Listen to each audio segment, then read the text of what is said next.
Snap Studios.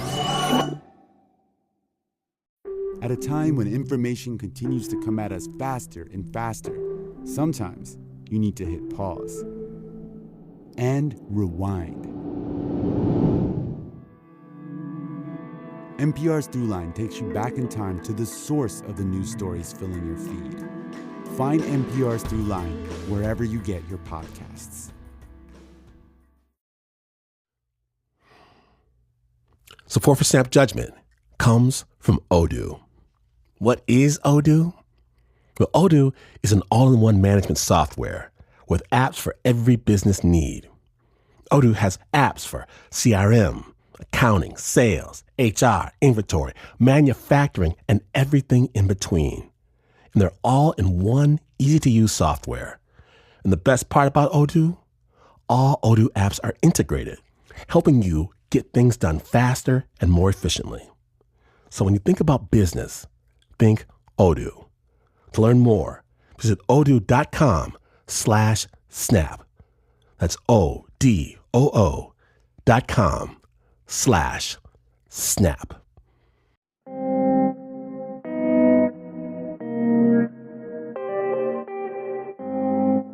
When we, here at the Snap Judgment, were preparing for this show, which is a stunning episode, by the way, I can't wait for you to hear it. One of our producers, whose name, Regina Bediaco, I will not mention, she said to me that given the show deals with one person's struggle with weight, perhaps I should start with a personal story of my own journey. What do you mean? And she said, well, you know how you're, No, I don't know. What is it, Regina Bediaco, you're trying to say? Well, just that you aren't a stranger to a robust body type. How dare you? Are you trying to call me fat? No. Just that you would understand. Oh, now I'm fat enough to understand fatness? Is that what you're trying to say? And she said, please don't use this conversation as the opening of the show. I assured her that of course I wouldn't. But the fact that we're too scared even to say the word fat to each other is something I will also avoid mentioning in the open. I'll just say this. You should know that this episode does get heavy in more ways than one. Snap Judgment proudly presents Wait For It. My name is Glenn Washington, and that sound you hear is me refusing to loosen up another notch on my belt when you're listening to Snap Judgment.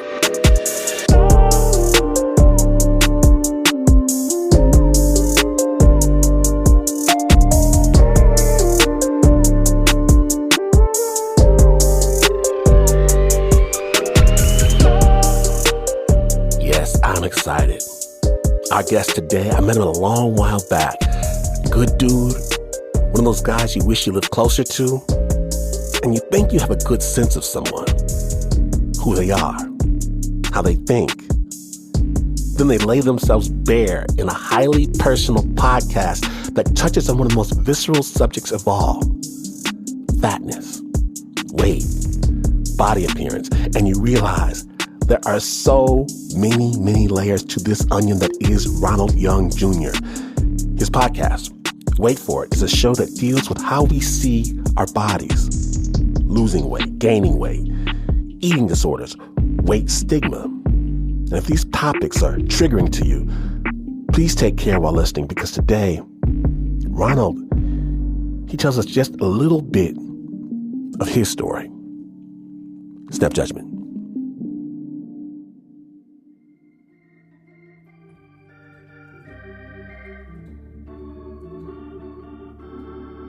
As a church teenager, I often felt the allure of wanting to just be a teen, but was riddled with the guilt of doing the wrong thing.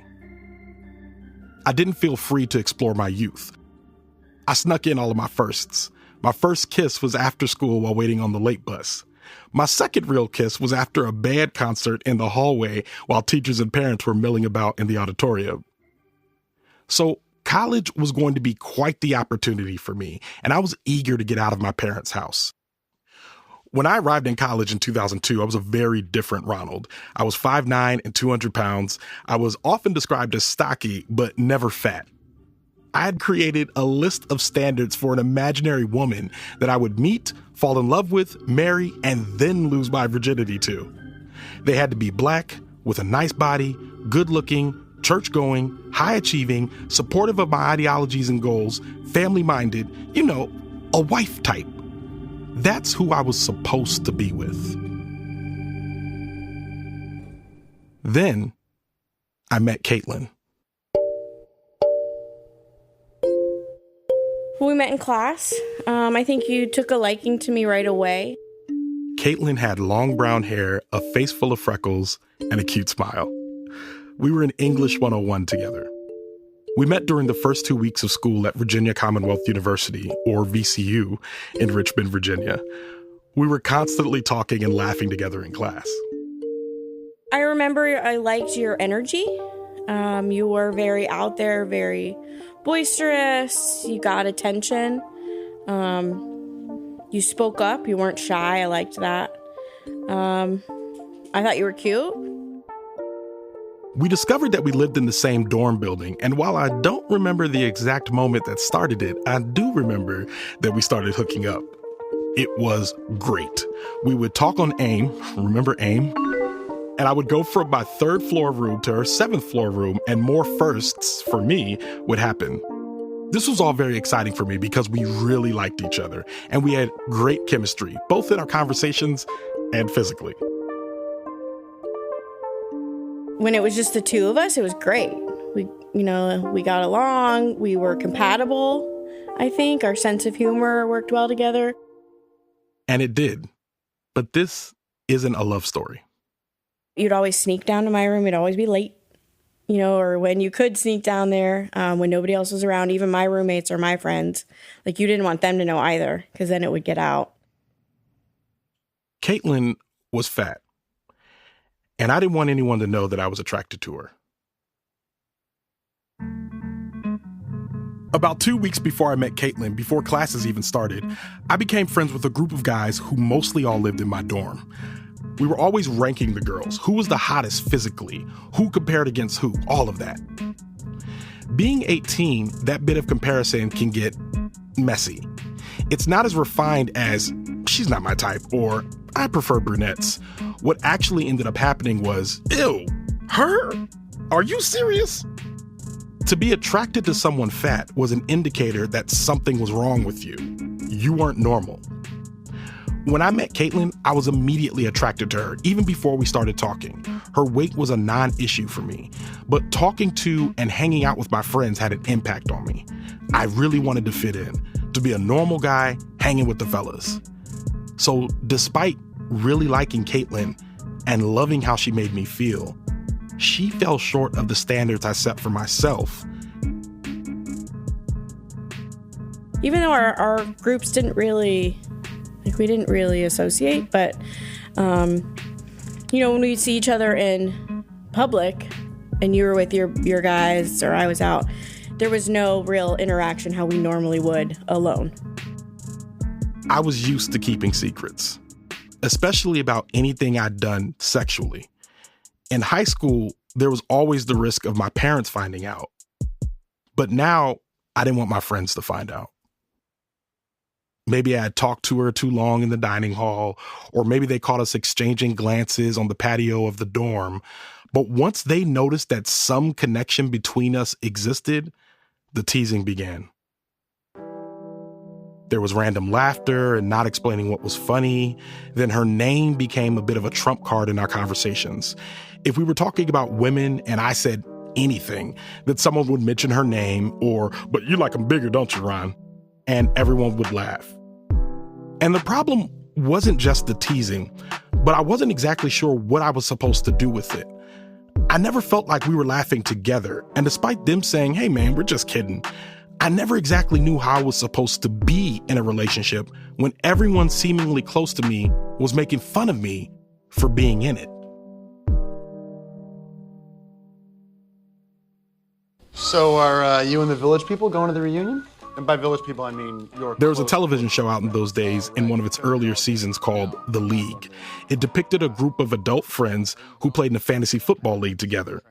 Generally, it was a bunch of horrible people being horrible to each other, but there was one episode about their high school reunion in which this exchange happens. You know, this guy in high school, he loved bigger girls. I don't know what he's talking about. You know, he used to call this guy in high school? He used to call him the herdsman, because the girls were so big, they actually resembled actual cattle.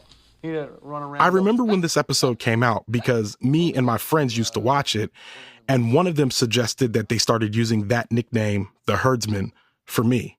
It was kind of a running joke. Ronald likes fat girls. I tried to hide Caitlin. I only saw her at night. I tried to limit my time around her if I thought I would run into friends. But despite my best or worst efforts, my friends knew, and every chance they got, they teased me for it.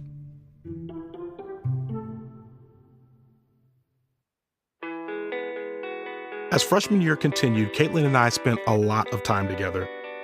But eventually that time began to dwindle as we focused on other things like going to class and maintaining our friendships with other folks. I actually left freshman year with a 3.2. So I did well. I went to class. I was on campus. And so I had this group of girls. We were really close. And we decided we're all going to move in together. We found a place. By our sophomore year in 2003, Caitlin had moved off campus. Caitlin and I talked and sometimes still hooked up, but not as regularly. By that time, I felt a little more adjusted to college life. I went to class most of maybe a couple weeks, maybe a month or so. And then I just stopped going. My insecurities of walking into a room and finding a seat, everybody staring at me because I was a big girl and I just was so embarrassed of how I looked and being out in public. That self-confidence was just super low. So I stopped going to class. I stayed in the house and was a homebody.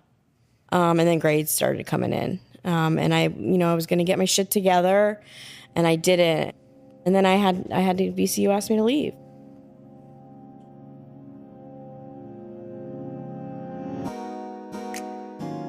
I didn't realize Caitlin had left school until one time I texted and she mentioned that she was gone. She said she was taking a semester off, but she didn't come back. I went back up to my parents in Maryland and online dating because it was easy and I was shy and I didn't do the bars because I didn't drink at that time, really, hardly at all. And so I met a man that put all this stuff that he was so great out there, and come to find out he was a drug addict who was living with his mom and was abusive and stole and cheated, all kinds of stuff. But I still couldn't let go of that because he showed me the love that I felt I needed at that time.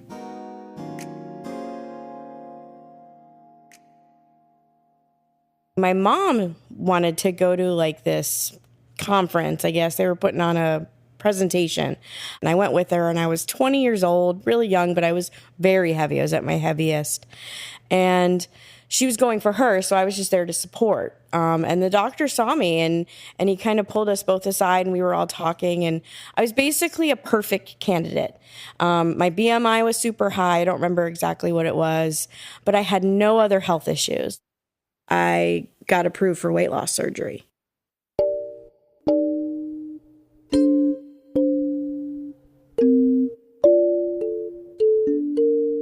When we return, Caitlin, the young lady our host Ronald only loved in secret, she contemplates making a major life change. Stay tuned.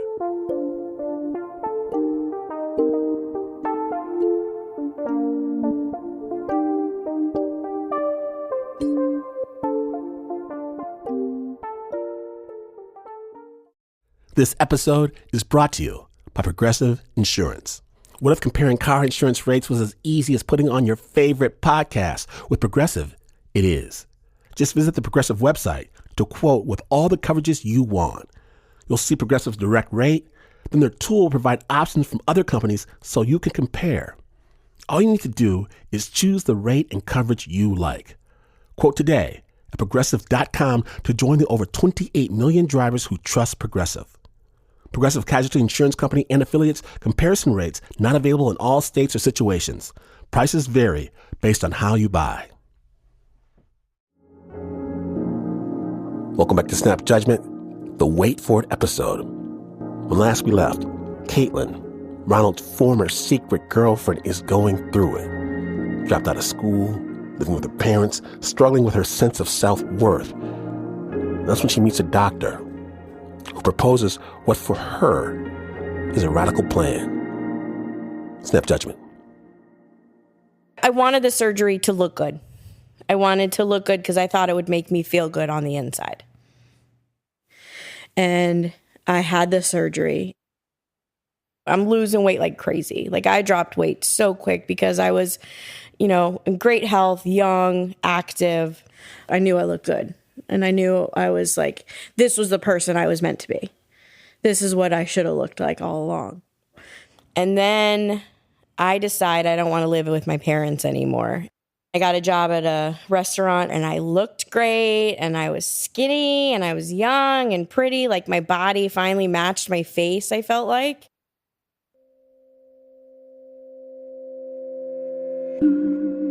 I watched all this unfold on Facebook. Seeing that Caitlin had lost a lot of weight made me feel even more guilty about the way I treated her when she was fat. Some of this was me projecting. By this time, it was around 2007, and I had just left college. I was thinking about my own weight all the time because I wasn't as small as I used to be, and people loved to remind me. I remember at church this one time, one of the mothers stopped me and said, "How could you get so round?" Another one stopped my mom and said, "You need to put that boy on a diet." By 2008, Caitlin had lost 130 pounds, met a Marine, and married him. Every time I saw her pictures, it felt like she was saying to me, "I'm not a secret anymore." My outlook on life was quite different than what it used to be. I didn't feel like I had much direction. And with every pound I gained, I started to feel a palpable sense of shame. Not just from looking in the mirror, but also from everyone around who kept reminding me that I was gaining weight. By 2016, I was fully a fat person and struggling with that realization.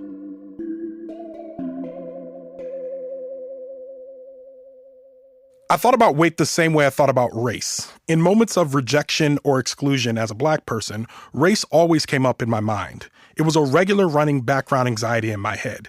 Did I not get the job because I'm Black? Are they staring at me because I'm Black? What does it mean that I'm the only Black guy here?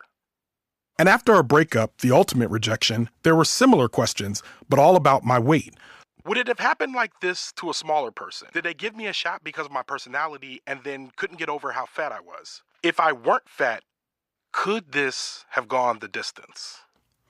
It seemed like everywhere I looked, people were finding the love of their lives, getting married, buying houses, having kids.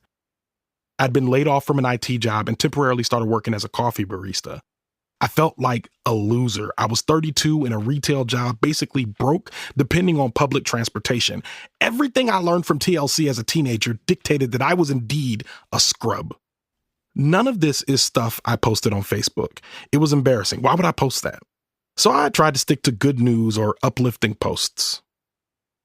Caitlin had 2 kids and seemed really happy on Facebook. I saw her pics and remembered how I treated her when we were together. Caitlin and I have known each other for just over 20 years now. We're friends. By the time Caitlin and I were more regularly checking in with each other, I was in a different place with my body. I had begun to engage in more fat liberation spaces. I was trying to give myself grace and think differently about what it was to be fat. I didn't always get it right, but I was trying to be better for myself and everyone around me. I was working full-time as an audio producer. I bought a car. I didn't feel like a scrub nearly as much as I did before. But even though Caitlin and I had talked on and off over the years, there was one topic we never really gotten into. Why it didn't work out for us back in college. So I called her up and asked her to share her thoughts. I wanted to know how she felt about her relationship with me and her relationship with her body. When did she first become aware that people were treating her differently? Probably like first, second grade.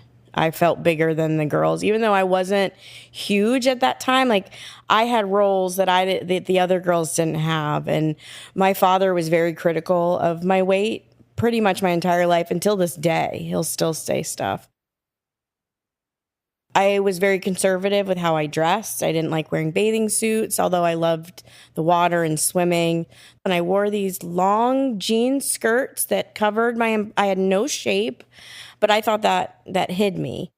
She went to a private high school, and there were a lot of well-to-do folks and people who just cared about the way they looked. Comparison quickly turned to judgment, and not only judgment of skinny folks, but of other fat folks. So when I cover myself and I see somebody that's dressed with their legs showing or stomach, or I'm like, ooh, why are they wearing that? Especially somebody of size. It makes me judge them. It makes me look at them like, why aren't you covering that? I'm like, oh, girls shouldn't have been wearing that. It makes me uncomfortable because maybe it makes me jealous, honestly. I wish I had that confidence. Like I wish I felt good enough about myself to show myself off. That was who Caitlin was when she met me. A Ronald that was measuring her against his unreasonably specific standards. A Ronald who was so occupied about his own experience that he had no room to be concerned with how Caitlin felt. I felt like a secret. I felt you were ashamed of the way I looked. And that was why. Because I was cute. I knew I was cute. I knew I was pretty in the face.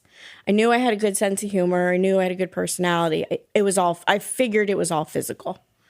That's the whole, so I felt ashamed of how I looked. And I always had. I mean, that wasn't something that was new. That wasn't the first time Caitlin has said that to me.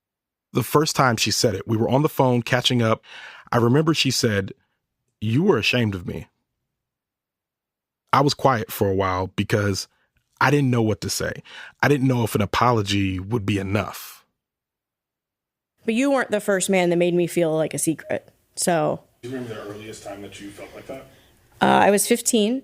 I was working at Splashdown Water Park in Manassas, and I was hooking up with my boss. So obviously that was not okay.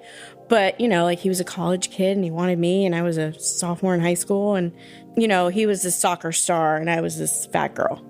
So that was the first. That was the first time. You were the second. When Caitlin said I wasn't the first guy to make her feel like a secret, it felt like a reprieve at first, because it's like she was already familiar with the reasons why she was being mistreated. Like, Ronald, don't worry about this. I know what was happening, and you didn't originate this behavior. That's not who I want to be, but it's also not who I want to have been. And listening to Caitlin now, I'm noting the way that she talks about herself, like earlier when she mentioned she was pretty in the face, or just now when she called herself this fat girl. It's not different from the way that she talks about other fat people either. I mean, nobody wanted a relationship with me. People knew I was weak and would take what I could get. There was one guy that I met, and we had a relationship going for a little while. Like, it wasn't anything serious. It wasn't anything exclusive. It was what he would give me, bits and pieces at a time. I mean, he didn't take me out with his friends. Obviously, I went back internal, and it was like, well, it has to be the way I look. Because I know I'm funny, I know I'm cute. And so I settled. I settled for what I could get, for just the little scraps. And I looked for the attention and affection of men to validate how I felt, to validate that I was good and I was pretty and I was okay. And it was always the wrong man. And then Caitlin got her weight loss surgery. Looking in a mirror, I could physically see that I was thin, but I felt almost 300 pounds still, because the weight dropped so quickly, and I never took the time to deal with any of the emotional issues I had based on the weight. I had my second daughter in 2010, and there was a lot of complications, and I was prescribed a pain medication. And that's where, other than food being my first addiction, that was, a substance addiction for me. And I abused it when I could get it. Over the next few years, Caitlin would begin abusing prescription drugs, then alcohol. She would divorce her husband and enter a tumultuous relationship with a new man. She got a few DUIs, and her kids were taken away from her. She was even homeless briefly. I didn't know any of that was going on. I had noticed that she was posting a lot less frequently. But in what I did see, Caitlin seemed happy. She's smiling, everything seemed perfect. I couldn't look myself in the mirror. I couldn't remember the last time I had looked in the mirror at myself. And I had an apartment at that time. Like, I could have, but one day I woke up and I looked in the mirror, and it was after like a 3-week binge where I thought I was going to die in my apartment. And I looked at my front door and people had left flowers. Like, it was like my grave site. And I looked in the mirror and I said, I can't fucking do this anymore. And so I started working a program.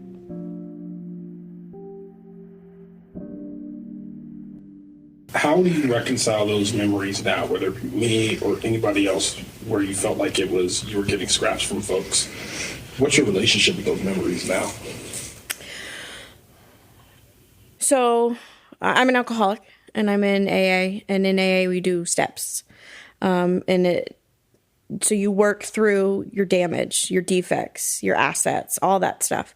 So what I've done, the way I'm reconciling that is it's a 4th step. And it's where I write down everything, every resentment to anyone I've ever had. You're on that list. What would have happened if I weren't ashamed of being associated with Caitlin, a fat girl? How could our lives have been potentially different? Looking back on it, I always felt like I was treating you in a lot of ways the way most people treat fat people, which is like you're not less than. Yeah, you're less than, and your life isn't going to start until you lose weight. Right. How significant are those moments in your life between you and I? How significant are they when you compare them to the rest of your life? I have thought about it. Like, throughout the years, you'll post something or I'll see your name somewhere, and I'll be like, oh, that could have been good. We could have had how many years? 19 years? 20. Almost 20 years. We could have been married with how many kids? And obviously, we weren't dating. We just, whenever we get together. But I think there could have been potential there. But no, you didn't ruin my life. You didn't destroy Caitlin.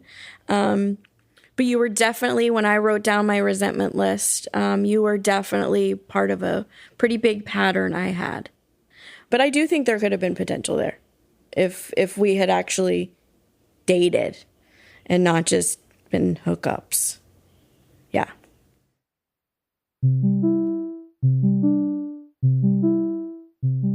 Sitting in front of Caitlin as a fat person, I can't help but feel at my most insecure.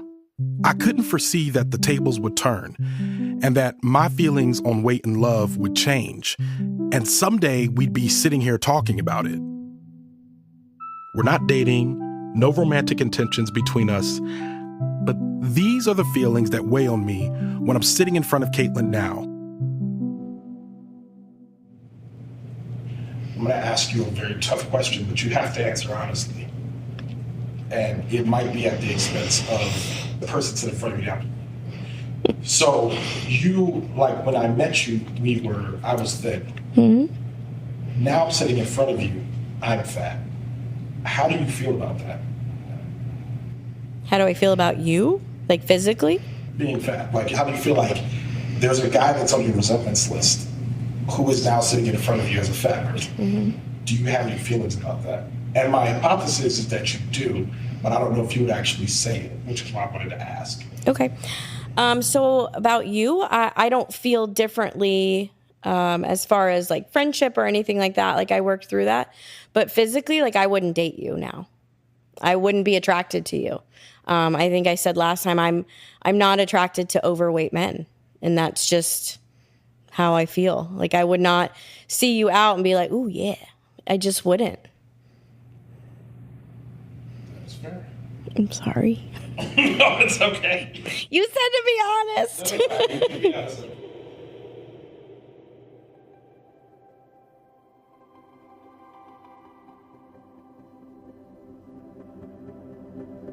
When I was younger, I thought that the opportunity to love and be loved came far more often than it actually does.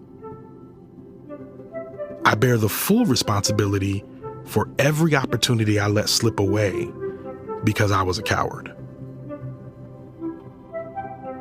I feel like I'm getting exactly what I deserve.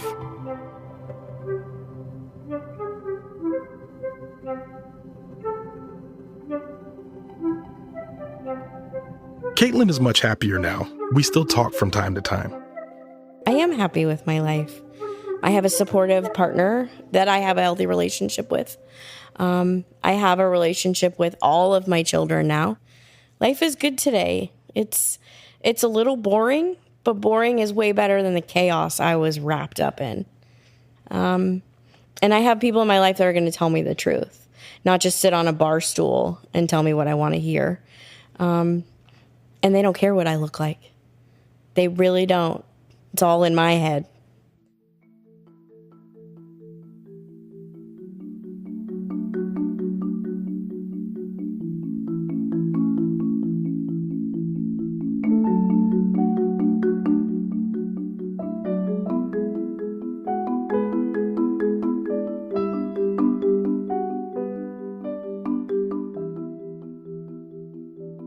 Don't go anywhere, because in just a moment I sit down with Ron and things get real quick. Stay tuned.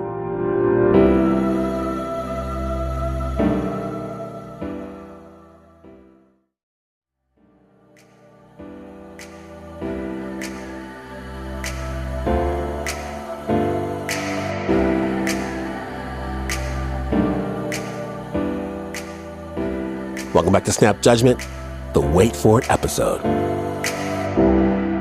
Oh, you just heard his podcast, but right now I get to talk to him in person, Ronald Young Jr. Welcome to Snap Judgment. So glad to have you here, brother. Glenn Washington, it is amazing to be here. I'm giddy. I'm holding it all down. Snap Judgment has been one of my favorite shows for over 10 years. So I'm just excited to be sitting down here with you to talk about Wait For It. This is wild. This is a dream come true. Stop, Ron. Stop. Yes, go on, Ron. Go on. Before we even get into it, let me just say this.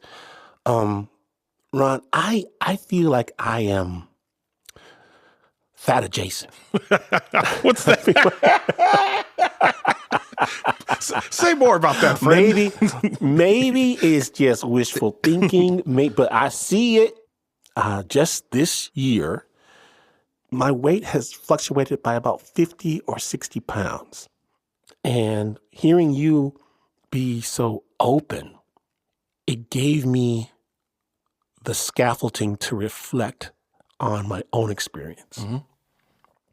And this whole thing is like, at the core was, do you like you? Yeah.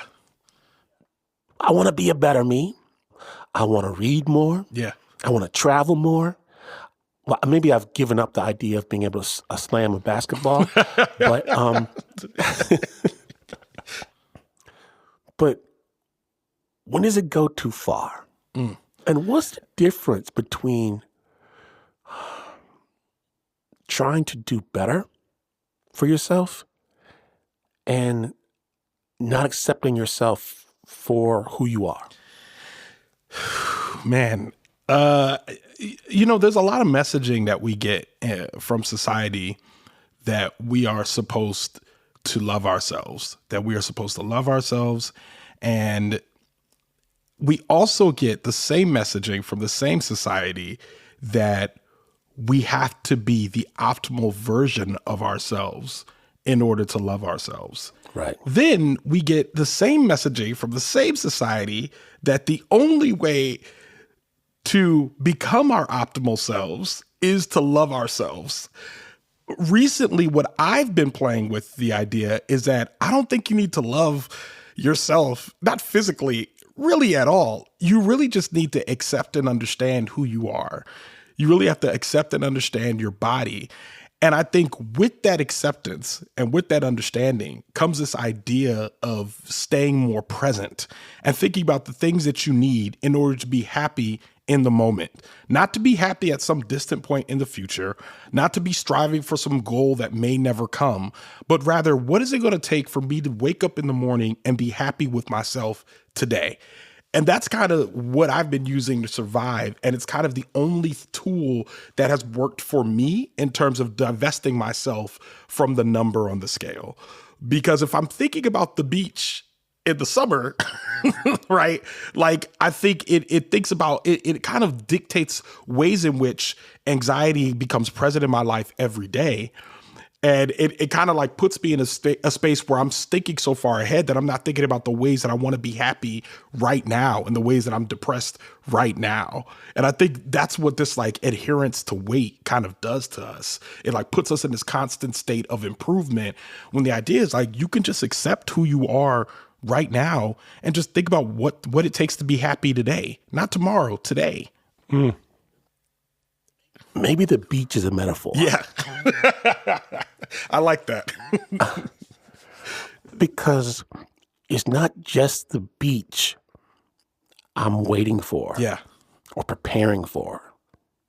I mean, the thing that makes the world go round are relationships. Mm-hmm. The beach can wait. I'll give that, but I don't want everything else to wait with it. Yeah. I don't want, I want to show up for life. No matter if I'm optimal, if I've hit that, I've never been, I don't know, maybe there are some people who have been optimal. I've seen some optimal people actually walking down the street. I wonder if they know they're optimal. Yeah. But like, I've never been optimal. Well, I guess, and I'm sorry to interrupt. Mm-hmm. I guess the thing that gets me is like, sometimes I think about like what you and I do for a living, right? We talk, we have shows, you know what I mean? We'll command a stage. We have a presence when we come into a room, right?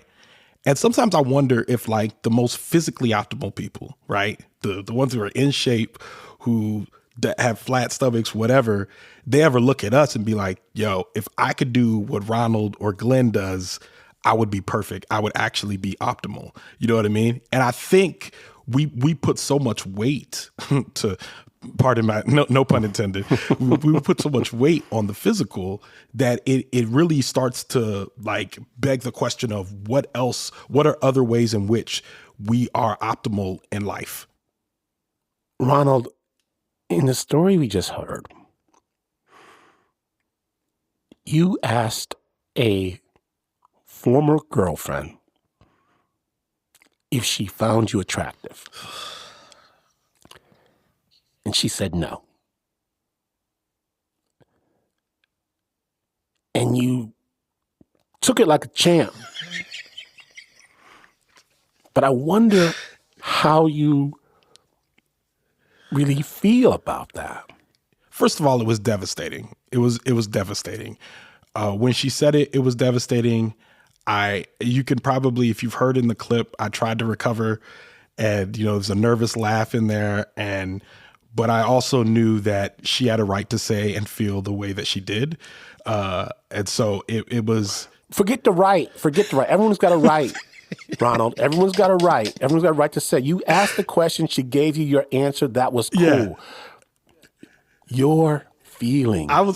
Your real feeling. Yeah, I'm devastated, man. I was in the moment. I remember just being like, "Wow, that's it felt poetic in a way, because like here was this person that I mistreated, and here she is saying the thing that we always say about our high school bullies or our high school crushes when we see them at the reunion or on Facebook and they gained a little too much weight. We say, yeah, that's why you fat now, and I was on the receiving end of that, and it felt uniquely hurtful And I just felt like both, like I deserved it. I deserved the pain. And I also kind of didn't deserve any sympathy in that moment.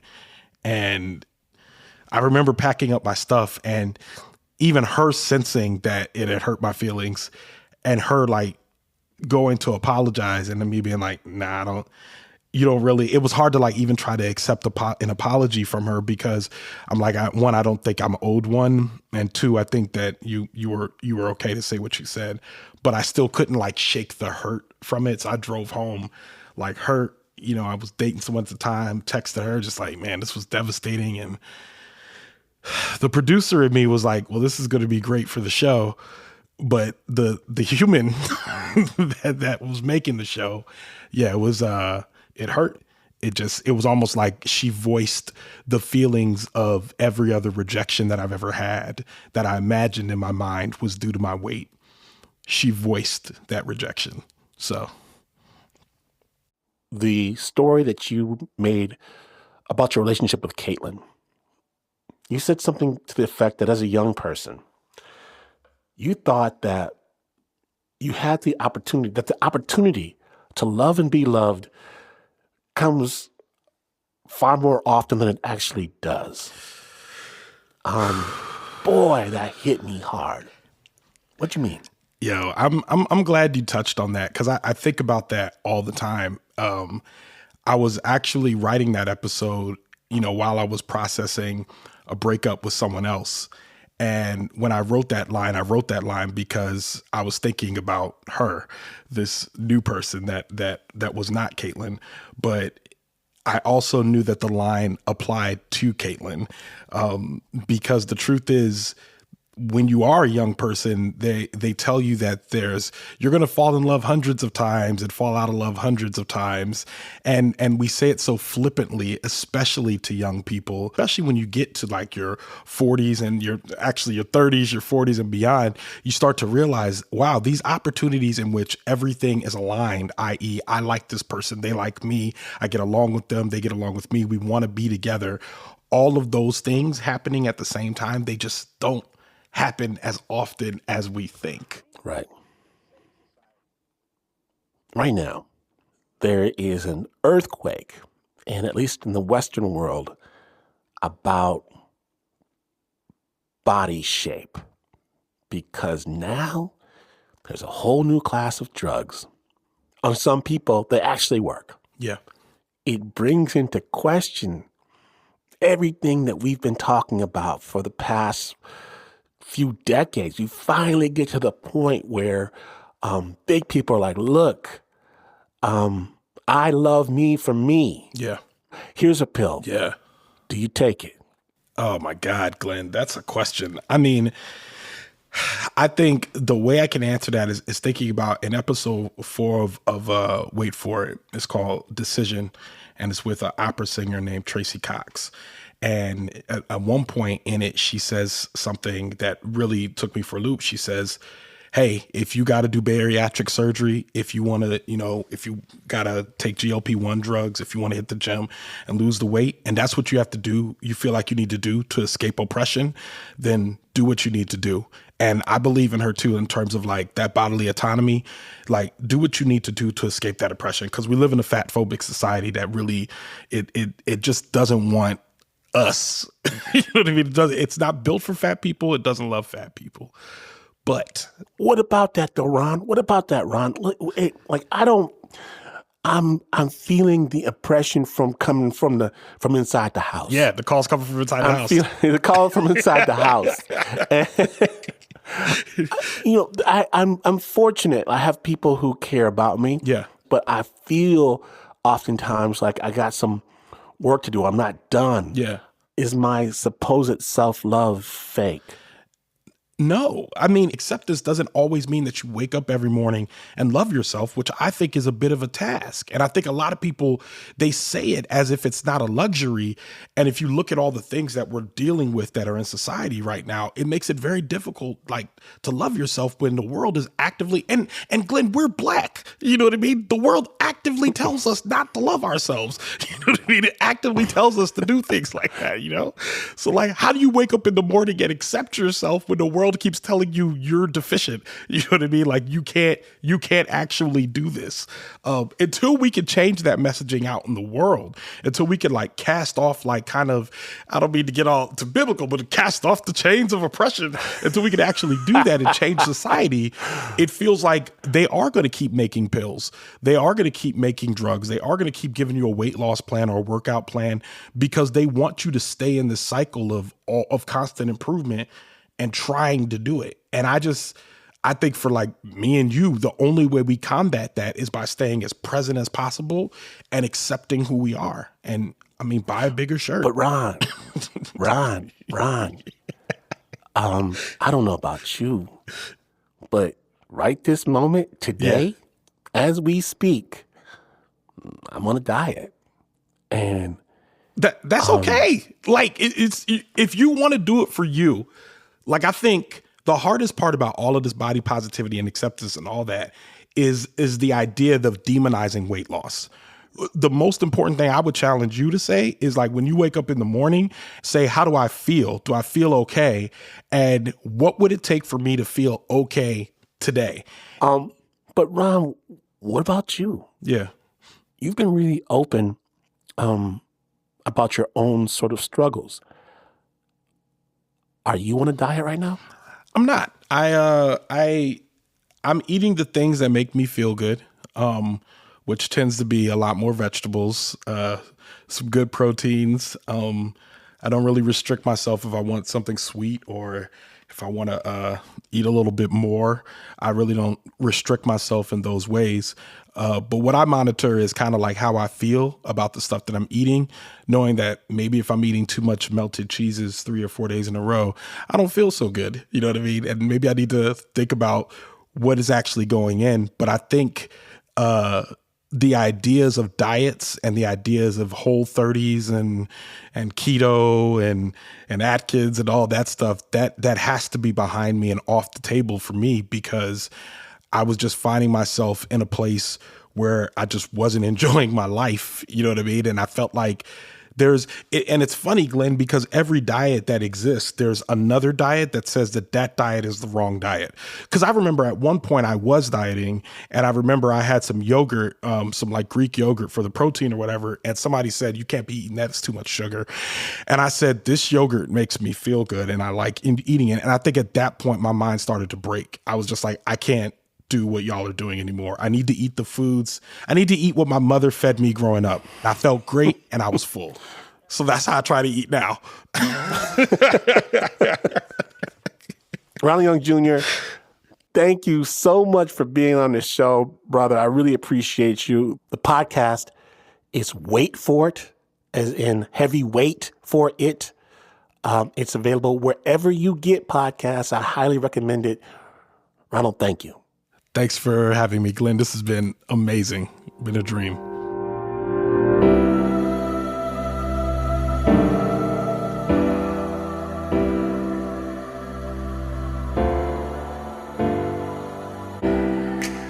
Now, you have to understand that what you just heard is but a taste, an appetizer of Ron's show, Wait For It. The first season is out right now on podcast apps everywhere. It has my highest recommendation. And on the DL, I heard a rumor that even now, Ron is working on season 2. I cannot wait. Wait for it.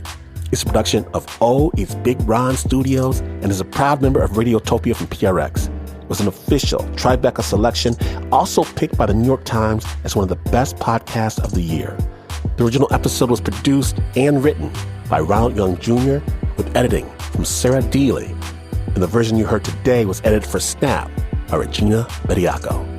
Sound design and mixing from the Reverend John DeLore of Starlight Diner. Theme music from J Red, with additional music from Mass Potential, The Artist DT, and Mysterious Breakmaster Cylinder.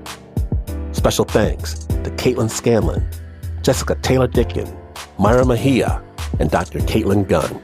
You can find all things Ron and Wait For It at our website, snapjudgment.org.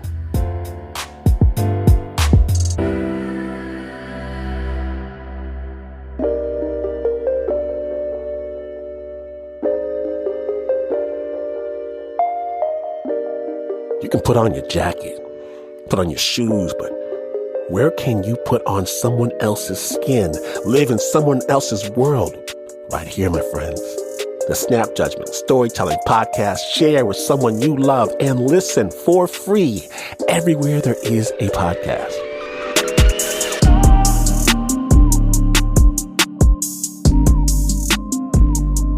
Please understand, this is not the news. No way is this the news. In fact, you could bump into your old flame from a long time ago and thank your lucky stars it didn't work out, even as you know they're looking at you and thanking their lucky stars for the exact same thing, and you would still not be as far away from the news as this is. But this is PRX.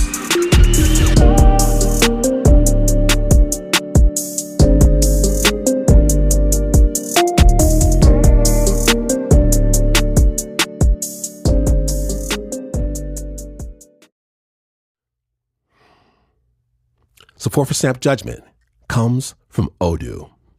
What is Odoo? Well, Odoo is an all-in-one management software with apps for every business need. Odoo has apps for CRM, accounting, sales, HR, inventory, manufacturing, and everything in between. And they're all in one easy-to-use software. And the best part about Odoo? All Odoo apps are integrated, helping you get things done faster and more efficiently.